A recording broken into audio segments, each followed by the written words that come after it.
우리 주 예수 그리스도의 한없는 은혜와 평강이 인생을 사는 동안 주님과 바라바를 선택해야 될 모든 순간에 오직 주님과 주님의 사랑을 선택하기를 원하는 서울세교의 모든 성도들과 이 교회를 위해 헌신하시고 희생하시는 주님의 모든 자녀들과 질병과 시험으로 인해 고통받는 모든 백성들에게 영원히 함께 하시기를 간절히 축원합니다. 아멘. 오늘 함께 나누실 말씀은 누가복음 23장 13절에서 25절까지 말씀입니다. 말씀을 읽겠습니다. 빌라도가 대제사장들과 관리들과 백성들을 불러 모으고 이르되 너희가 이 사람이 백성을 미혹하는 자라 하여 내게 끌고 왔도다. 보라, 내가 너희 앞에서 신문하였으되 너희가 고발하는 일에 대하여 이 사람에게서 죄를 찾지 못하였고 헤롯이 또한 그렇게 하여 그를 우리에게 도로 보내었도다. 보라, 그가 행한 일에는 죽일 일이 없느니라. 그러므로 때려서 놓겠노라. 우리가 일제히 소리질러 이르되 이 사람을 없이 하고 바라바를 우리에게 놓아주소서 하니 이 바라바는 성중에서 일어난 밀란과 살인으로 말미암아 옥에 갇힌 자로라. 빌라도는 예수를 놓고자 하여 다시 그들에게 말하되 그들은 소리질러 이르되 그를 십자가에 못 박게 하소서, 십자가에 못 박게 하소서 하는지라. 빌라도가 세 번째 말하되 이 사람이 무슨 악한 일을 하였느냐? 나는 그에게서 죽일 죄를 찾지 못하였나니 때려서 놓으리라 하니 그들이 큰 소리로 재촉하여 십자가에 못 박기를 구하니 그들의 소리가 이긴지라. 이에 빌라도가 그들이 구하는 대로 하기를 언도하고 그들이 요구하는 자 곧 밀란과 살인으로 말미암아 옥에 갇힌 자를 놓아주고 예수는 넘겨주어 그들의 뜻대로 하게 하니라. 세교의 가르침 천국의 비밀 1949번에 있는 말씀을 소개해 드리겠습니다. 신앙의 진리 안에만 있고 인애의 선 안에 있지 않은 사람은 성질이 까다롭고 어떤 일도 참지 않으며 모든 사람을 적대시하고 벌하려고 하며 동정심이 없고 다른 사람의 생각에 맞추기보다 그들의 마음을 돌릴 궁리를 한다. 왜냐하면 그는 모든 일을 선으로 보지 않고 진리로부터 바라보기 때문이다.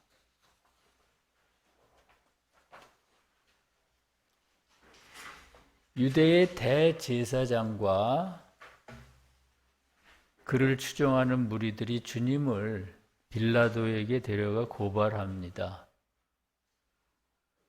빌라도가 볼 때 주님에게는 아무 잘못이 없었습니다. 그래서 빌라도는 당시 갈릴리 지역의 분봉왕이었던 헤롯에게로 주님을 보내 그에게 재판을 맡깁니다. 주님이 갈릴리 나사렛 사람이라는 걸 뒤늦게 알았기 때문이죠. 그러나 헤롯 역시 주님이 범법자라는 사실을 밝혀낼 수 없었습니다. 결국은 헤롯은 주님을 다시 빌라도에게 돌려보내는데 화려한 옷을 입혀 보냈다고 합니다. 주님께 화려한 옷을 입혔다는 게 무슨 뜻일까요? 비천한 사람이 고상한 사람을 비아냥거리는 태도라고 볼 수 있습니다. 빌라도가 대제사장의 무리들을 불러 모아 다음과 같이 말합니다. 14절에서 16절까지 말씀입니다. 너희가 이 사람이 백성을 미혹하는 자라 하여 내게 끌고 왔도다. 내가 신문하였을 때 너희가 고발하는 일에 대하여 이 사람에게서 죄를 찾지 못하였고 헤롯 또한 그렇게 하여 그를 도로 보내었도다. 보라 그가 행한 일에는 죽일 일이 없느니라. 그러므로 때려서 놓겠노라. 대제사장과 빌라도와 헤롯은 모두 왕이었고 왕은 영적으로 진리를 뜻합니다.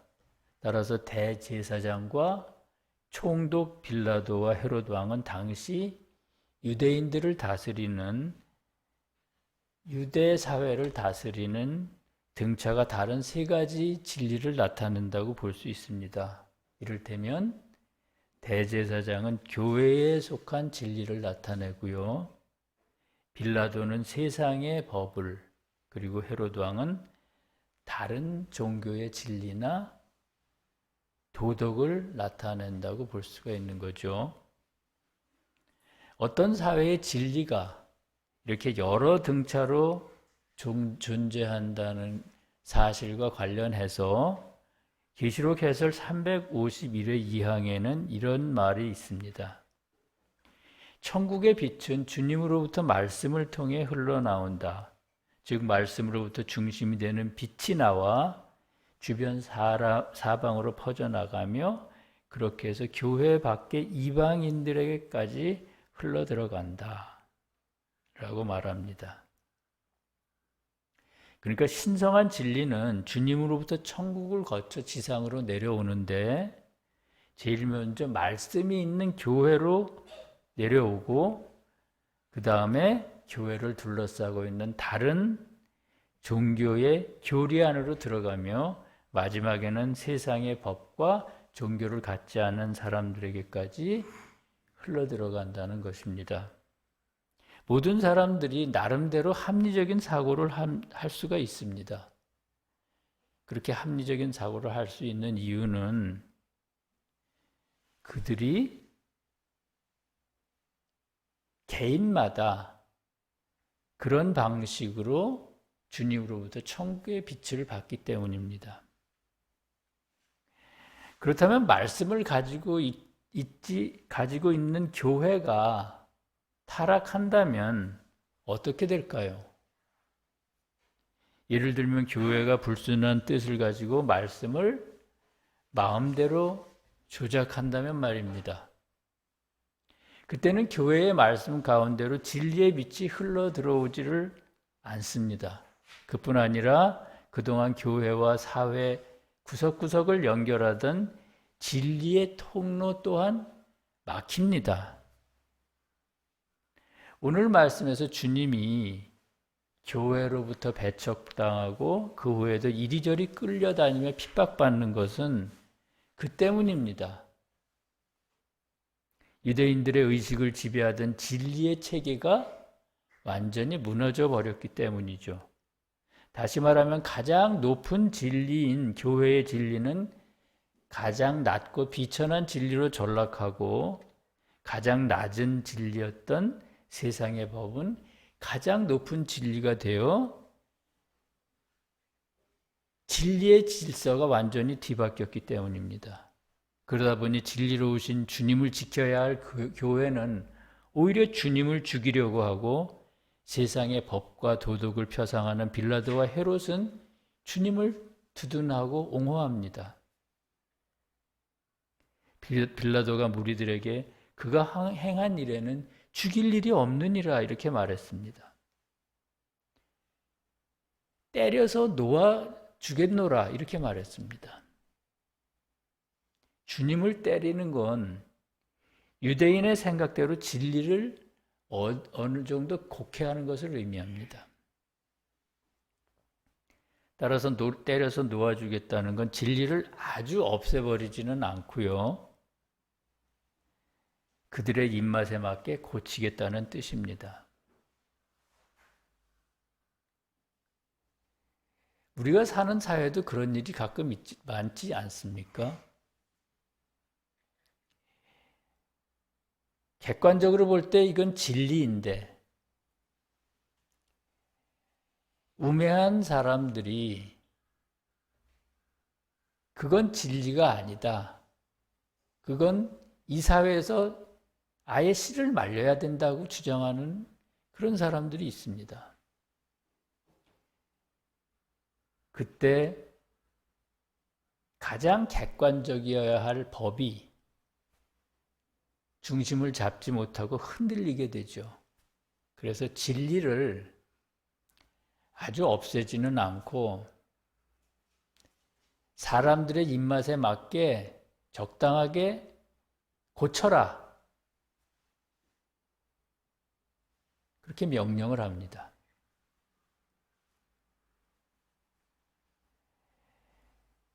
네가 말하는 진리가 어찌 보면 진리일지는 모르나 이 세태에는 맞지 않으니 이 사람들의 입맛에 맞게 통용되도록 하라 이렇게 명령을 내립니다. 그것이 바로 주님을 때려서 놓아주는 것입니다. 그러자 18절과 19절에서 사람들이 소리칩니다. 우리가 일제히 소리질러 이르되 이 사람을 없이 하고 바라바를 우리에게 놓아주소서 하니 바라바는 성중에서 일어난 밀란과 살인으로 말미암아 옥에 갇힌 자로라. 주님 당시 유대 사회에는 절기 때마다 죄수를 풀어주는 풍습이 있었습니다. 빌라도는 그때를 기회로 주님을 풀어주려고 합니다. 진리이신 주님을 세상의 잣대로 심판한다는 게 내심 찜찜하기도 하고 두려웠기 때문입니다. 실제로 그것은 가장 낮은 세상의 법으로 가장 높은 신성한 법을 심판하는 일이었습니다. 그걸 직감적으로 한 빌라도는 어떻게 하든 최악의 상황을 피하고 싶었습니다. 그래서 그냥 때려 놓아주면 어떻겠느냐 이렇게 말했습니다. 그러나 그 말이 끝나기도 무섭게 예수를 없애고 바라바를 놓아주소서라고 유대인들이 일제히 소리쳤습니다. 바라바는 주님 당시 아람어로 바르 아빠라는 말에서 유래된 말인데 그 의미는 아버지의 아들이라는 뜻이라고 합니다. 그러면 아버지의 아들이란 영적으로 무슨 뜻일까요? 아버지는 선을 뜻하고요. 아들은 진리를 뜻합니다. 그래서 아버지의 아들이란 선으로부터 나오는 진리를 뜻합니다. 그러니까 선이 있는 진리라는 것이죠. 그러나 여기서 바라바는 그 반대의 뜻으로 이해해야 할 것입니다. 즉, 악의적인 거짓이 바로 바라바인 것입니다. 왜냐하면 본문의 바라바는 성중에서 폭동을 일으킨 인물이라고 묘사하기 때문입니다. 성에서 폭동을 일으켰다는 것은 참된 교리를 악의적으로 왜곡하는 행동을 뜻합니다. 왜냐하면 성은 교회의 교리를 나타내고요.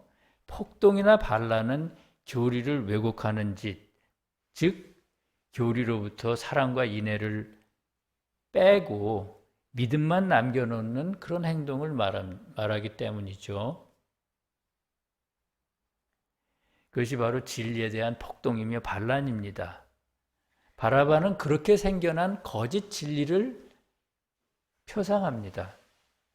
그러므로 유대인들이 주님을 없애고 바라바를 놓아주라고 하는 것은 마지막 때 부패한 교회들이 인애의 교리를 없애고 믿음만의 교리를 구원의 진리라고 주장하는 것입니다. 어떤 사회의 지성이 마비될 때 대중들은 정의를 거짓으로 몰아붙이고 반대로 거짓을 정의의 자리에 올려놓고 추앙합니다. 가치가 완전히 전도되는 것이죠. 이를테면 그것이 주님을 죽이고 지금 바라바를 살리는 일입니다.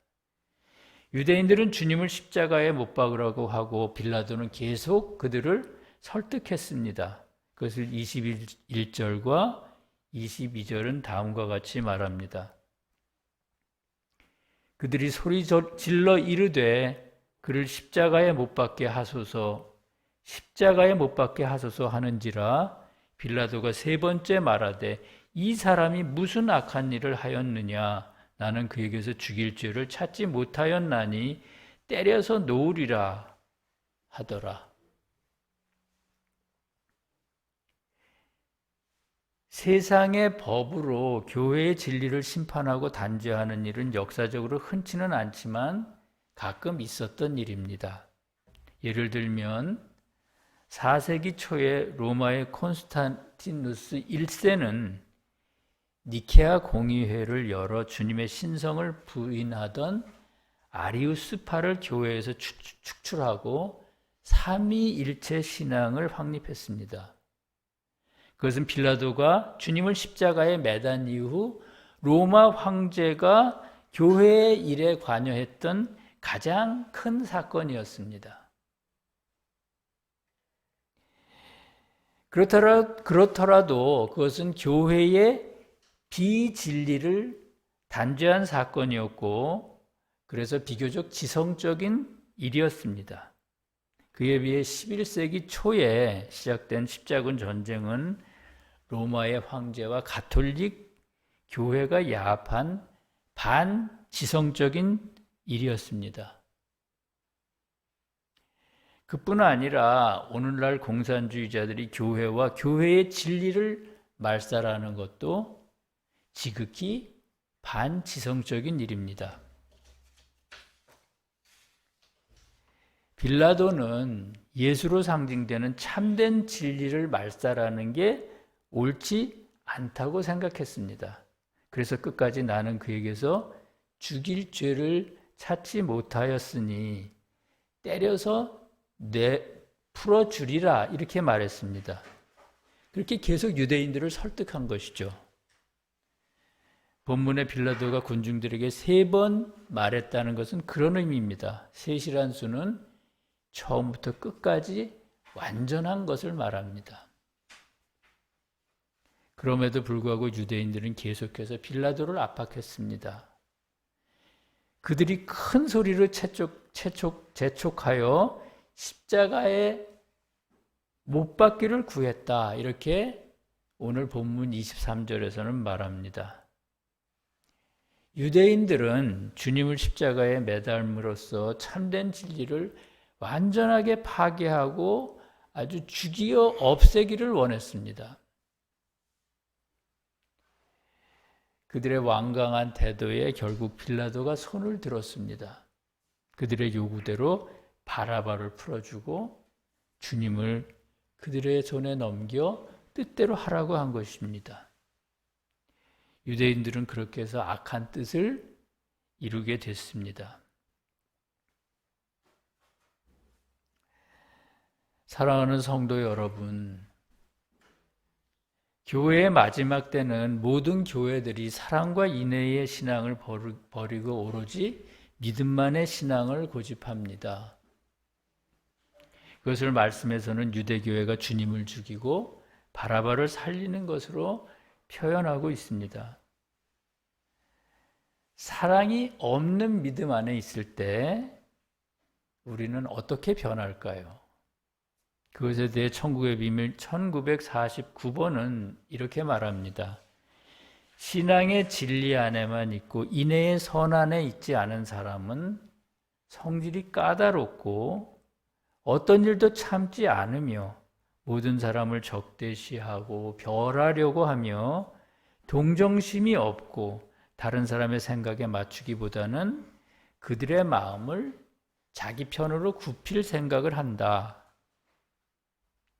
왜냐하면 그는 모든 일을 선으로부터 바라보지 않고 진리로부터 바라보기 때문이다, 이렇게 말합니다.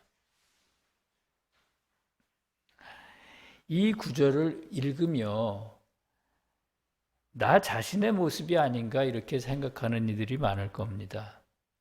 인간의 자아가 본래 그렇기 때문입니다. 우리는 모두 그런 상태에서 거듭나기 시작합니다. 새 교회에서는 거듭나는 과정에서 사람은 2가지 합리성의 단계를 거친다고 말합니다. 위에 성문서 구절의 내용은 처음 단계의 합리성에 이를 때 우리들의 모습을 표현한 것입니다. 즉 사랑은 없고 오직 진리만 있는 상태일 때 우리들의 모습이라는 거죠. 우리가 거기서 머물지 않고 계속 나아간다면 두 번째 합리성의 단계에 다다를 수 있습니다. 그 합리성은 진리와 사랑이 함께 있는 합리성입니다. 말씀에서는 전자의 합리성은 덜 나귀와 같은 합리성이라고 하고요.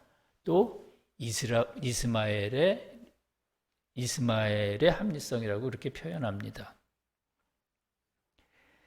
그런가 하면 후자의 진정한 합리성을 이삭으로 표현합니다. 인내의 신앙 안에 있는 사람은 누구나 이삭으로 표현되는 아주 지혜로우면서도 따뜻한 합리성을 획득할 수 있습니다. 그러나 인내의 신앙을 버리면 햇볕이 들지 않는 방처럼 또는 주님을 죽인 유대인들처럼 점점 더 차갑고 잔인해질 것입니다. 요즘 우리 사회를 보면 과연 지성이라는 게 존재하는가 싶습니다. 자신의 주관을 갖고 사는 사람이 몇이나 되는가 싶습니다.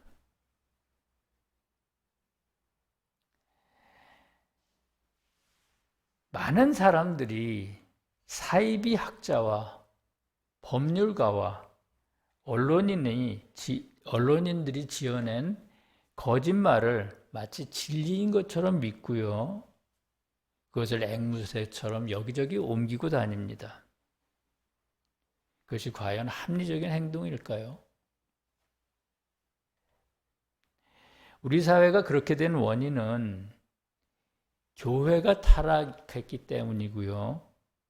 교회를 통해 사회 구석구석으로 흘러들어가는 진리의 질서가 무너졌기 때문입니다.